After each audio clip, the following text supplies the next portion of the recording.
क्या आप भी खांसी होने पर अपने बच्चों को सिरप पिलाते हैं? तो ये खबर आपके लिए है। जी हाँ, जरा सी खांसी हुई नहीं, आप बच्चों को सिरप पिलाने लगते हैं। कभी खुद डॉक्टर बन जाते हैं तो कभी अपने बगल की केमिस्ट वाली दुकान से पूछकर अपने बच्चों को कफ सिरप पिला देते हैं। अगर आप भी इन्हीं लोगों में से हैं तो ये खबर पूरी जरूर देखिएगा। कहीं ऐसा ना हो कि आपकी थोड़ी सी लापरवाही के चलते आप अपने कलेजे के टुकड़े को मुसीबत में डाल दें।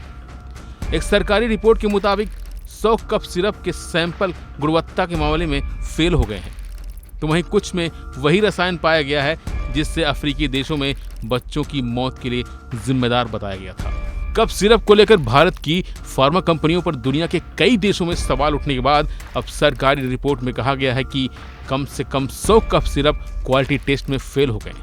इस रिपोर्ट में बताया गया है कि गाम्बिया, उज्बेकिस्तान और कैमरून में बच्चों की मौत के लिए जिम्मेदार बताई गई खांसी की सिरप में जो टॉक्सिन मौजूद थी, वही टॉक्सिन इन सिरप में भी पाई गई है। Central drug standard control organisation के मुताबिक डाई एथिलीन ग्लाइकोल और एथिलीन ग्लाइकोल पाए जाने की वजह से 100 कंपनियों के कफ सिरप को नॉट ऑफ स्टैंडर्ड क्वालिटी की श्रेणी में रखा गया है।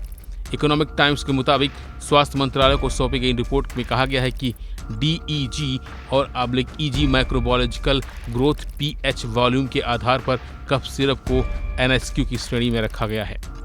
जानकारी के मुताबिक 7087 बैच दवाओं की जांच की गई, जिसमें से 353 को NSQ की श्रेणी में रखा गया। वहीं 9 सैंपल में DEG और EG की मात्रा थी। गुणवत्ता ठीक न होने की वजह से DEG और EG की उपस्थिति के अलावा असुरक्षित सप्लाई चेन और प्रोपिलीन ग्लाइकोल बल्क टेस्टिंग में फेल होने को वजह बताया गया। कई देशों में बच्चों की मौत के बाद भारत में बनने वाली कफ सिरप पर सवाल खड़े किए गए हैं।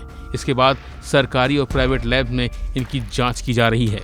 वहीं विश्व स्वास्थ्य संगठन यानी WHO ने अक्टूबर 2022 में भारत की कफ सिरप पर सवाल उठाए थे। बताया गया था कि गाम्बिया में कफ सिरप की वजह से बच्चों की किडनी फेल हुई और 70 बच्चों की मौत हो गई। इसके बाद से राज्यों के स्टेट ड्रग कंट्रोल डिपार्टमेंट की मदद से भारत में कफ सिरप बनाने वाली यूनिट्स की जाँच की जा रही है। कंपनियों को ग्रोपिलीन ग्लाइकोल के इस्तेमाल को लेकर जानकारी भी दी जा रही है। यानी कुल मिलाकर इन दवाइयों के इस्तेमाल को लेकर सतर्क रहने की जरूरत है। साथ ही इन जानकारियों के बारे में डॉक्टर अच्छी तरह से जानते हैं, तो अगली बार जब भी आपके बच्चे को खांसी हो तो डॉक्टर के पास ही ले जाएं, खुद या फिर केमिस्ट के पास से सिरप न लें।